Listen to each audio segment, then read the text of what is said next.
Supreme leader Ayatollah Ali খামেনির মৃত্যুর পর ইরানের ক্ষমতা কাঠামো ও যুদ্ধ কৌশলে দেখা দিয়েছে বড় পরিবর্তন। এই ঘটনা মধ্যপ্রাচ্যের ভূ রাজনীতিতে এক নতুন এবং বিপজ্জনক মোড় নিয়েছে, যেখানে খোদ ইরানের পররাষ্ট্রমন্ত্রী দাবি করছেন তাদের সেনাবাহিনী এখন সরকারের নিয়ন্ত্রণের বাইরে। তাহলে কার নির্দেশে চলছে এই হামলা? বিস্তারিত থাকছে মিরাজ হোসাইনের প্রতিবেদন।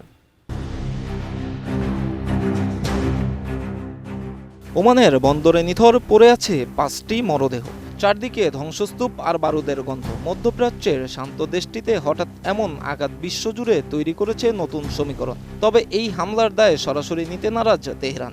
ওমানে যা হয়েছে তা সরকারের কোনো পরিকল্পিত সিদ্ধান্ত ছিল না বলে দাবি করেছেন ইরানের পররাষ্ট্রমন্ত্রী আব্বাস আরাকচি।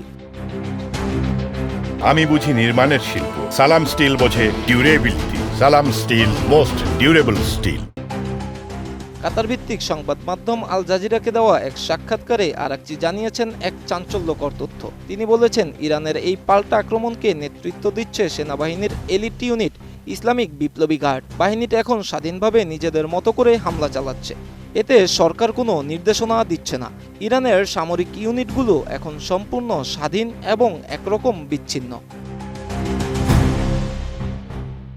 1979 সালের বিপ্লবের পর যে আইআরজিসি গঠিত হয়েছিল কেবল ইসলামী শাসন ব্যবস্থা রক্ষার জন্য, তারা এখন খোদ সরকারের নির্দেশনার তোয়াক্কা করছে না। আরাকচির ভাষায়, তারা এখন কাজ করছে নিজেদের মতো করে, অনেকটা অটো পাইলট মুডে। ওমানের বন্দরে 5 জন নিহত হওয়ার বিষয়ে পররাষ্ট্রমন্ত্রী আব্বাস আরাকচিকে প্রশ্ন করে আল জাজিরা। জবাবে তিনি বলেন, ওমানে যা হয়েছে তা আমাদের সিদ্ধান্ত ছিল না। আমরা আমাদের সশস্ত্র বাহিনীকে ইতিমধ্যে বলে দিয়েছি তারা কিসে হামলা চালাচ্ছে সে ব্যাপারে যেন সতর্ক থাকে।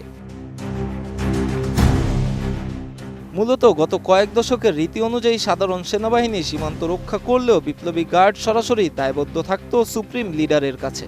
কিন্তু যুক্তরাষ্ট্র ও ইসরায়েলের যৌথ হামলায় আয়াতুল্লাহ আলী খামেনির মৃত্যুর পর তৈরি হয়েছে এক বিশাল শূন্যতা।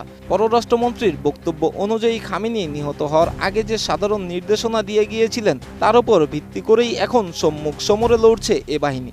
কোনো কেন্দ্রীয় কমান্ড ছাড়াই মার্কিন ঘাঁটি ও ইসরায়েলি লক্ষ্যবস্তুতে হামলা চালাচ্ছে তারা। বিশ্লেষকরা বলছেন, আরাকচির এই স্বাধীনতার তত্ত্বে লুকিয়ে আছে গভীর কূটনৈতিক চাল। বার্তা সংস্থা এএফপি বলছে, এটি হতে পারে মধ্যপ্রাচ্যের হামলার একটি বড় অজুহাত।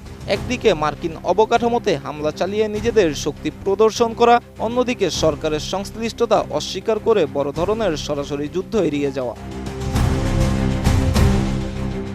এটাই এখন তেহরানের রণকৌশল। Miraj Hossain, ATN news.